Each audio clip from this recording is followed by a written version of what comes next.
Robert Whittaker dissects UFC 308 matchup, claims he's faster and has better striking than Khamzat Chimaev. Robert Whittaker last entered the octagon in June when he defeated Ikram Aliskerov, who stepped in for Khamzat Chimaev on short notice via first-round knockout at UFC on ABC 6. That was his second victory of 2024, after previously defeating Paulo Costa via unanimous decision at UFC 298. Robert is set to return this weekend when he faces Khamzat in a rebooking of the originally scheduled June matchup. The number 3 ranked middleweight recently shared his thoughts on the upcoming bout. "I'm exceptional at it all. I'm faster, I'm a better striker, and I have better instincts. I'm a hard guy to take down. I am confident that my skills are better than his. This isn't a wrestling match. This is an MMA fight. I'm going to look to stuff his takedowns. The fight with Khamzat is going to take all my focus and all my willpower." Khamzat remains undefeated in his mixed martial arts career. However, the 5-round bout will mark his toughest test at middleweight.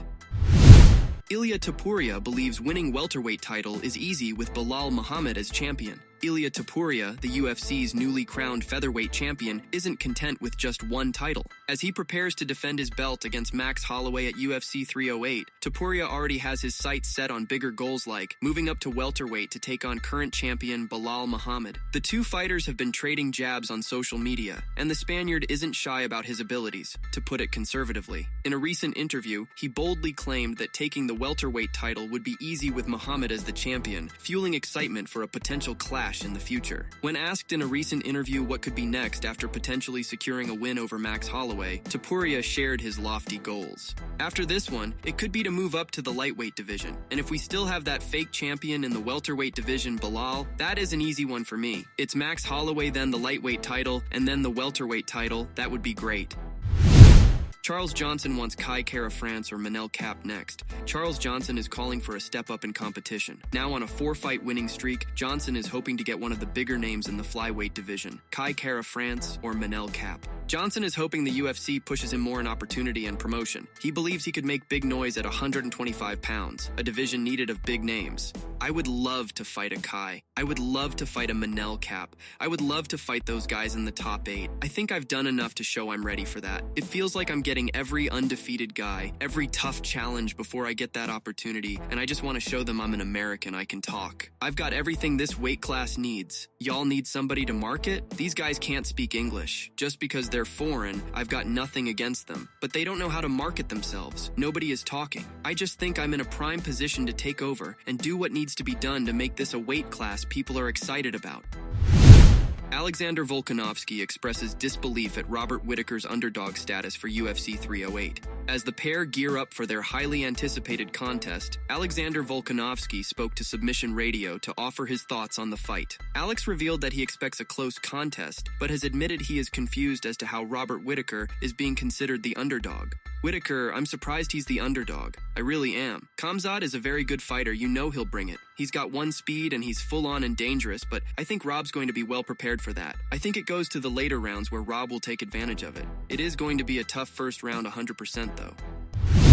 Why Khabib Nurmagomedov will never be friends with Jon Jones. While Khabib Nurmagomedov and Jon Jones are widely regarded as two of the greatest fighters to have ever graced the sport of MMA, the Eagle is convinced that he'll never befriend the reigning heavyweight champion. Jones has on various occasions vehemently argued against fan sentiment over the Eagle's claim as the GOAT, often by trying to belittle his accomplishments, and one might assume that this is the reason behind Khabib's animosity towards Jones. However, the truth is far from that. It's Jones's rivalry with Nurmagomedov's teammate and friend Daniel Cormier that prevents him from maintaining a cordial relationship with the former. "I never had any disagreements with Jones, but my friend Daniel is in conflict with him, so Jones can't be my friend. I can't befriend those who aren't friends with my friends."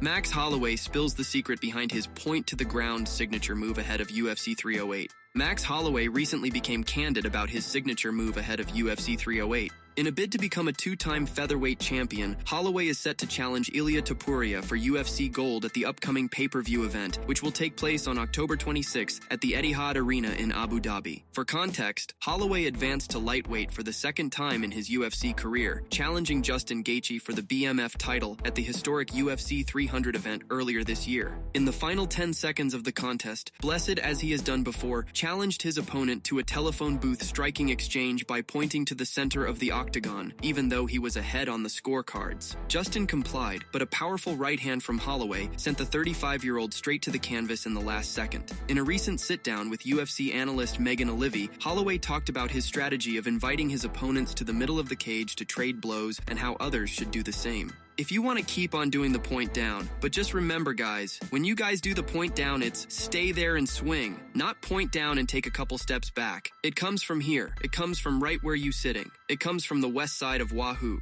In the olden days, if we're talking about Hawaiians in the old days, this is where warriors used to live in. Warriors are from this side of the island, and I believe I embody that, and there's just something in me. I'm a fighter. Tom Aspinall shares inside scoop on talks with UFC about heavyweight title plans. Tom Aspinall last entered the octagon in July when he defeated Curtis Blaydes via first-round knockout at UFC 304 to defend his interim heavyweight title for the first time. While he angled for an undisputed title shot against Jon Jones, the UFC opted to have Jones defend his belt against Stipe Miocic in a bout that has been nearly a year and a half in the making. The #1 ranked heavyweight recently revealed that he has had talks with the UFC. It's exciting times. It's a big fight. It's a massive fight. I'm happy to be there back in New York again. And as we know now, officially, I will step in if an injury is to happen. But it's looking like both guys are going to turn up, so I'm excited for the fight. He was asked if things are looking promising for his own undisputed heavyweight title pursuits. It's looking great. We got a plan now. Before, we were just kind of guessing and feeling out what's going to happen next. But now, me and the UFC have spoken at length, and we've come to a 2025 roadmap of what is going to happen with the heavyweight title, and it's going to be exciting. Aspinall has previously shared that he expects to face the winner of the UFC 310 bout between Cyril and Alexander for the undisputed heavyweight title. Francis Ngannou reveals he's still interested in Jon Jones' superfight. Francis Ngannou has confirmed that he's still interested in the idea of a crossover superfight against Jon Jones. Last weekend, Francis made his official return to mixed martial arts after almost 3 years away. In what proved to be a fairly one-sided comeback, he stepped into the cage to battle Renan Ferreira at PFL. Ngannou was quick to establish control of the fight, managing to take Ferreira down before unloading on him with some vicious ground and pound. The contest was ultimately stopped, with Francis Ngannou being dubbed the new champion. It comes after he was also able to reach the top of the mountain in the UFC, where he knocked out Stipe Miocic to claim the crown. Of course, one fight that the masses always wanted to see was a showdown with Jon Jones. Unfortunately, for one reason or the other, it never quite came to fruition. You know, it's a fight I've always asked for. It's been 4 years or more that I've been asking for this fight. So if in the future there's an opportunity to do this fight, I think if I only ever had one fight to be in, and I had to choose, it would be this one. Nobody can deny that Francis Ngannou is an absolute warrior. He knows that he'd have a great shot at getting the job done against Jones, but unfortunately, with the UFC not being open to the idea of a cross-promotion with PFL, it feels like this is one dream fight that could slip through our fingers.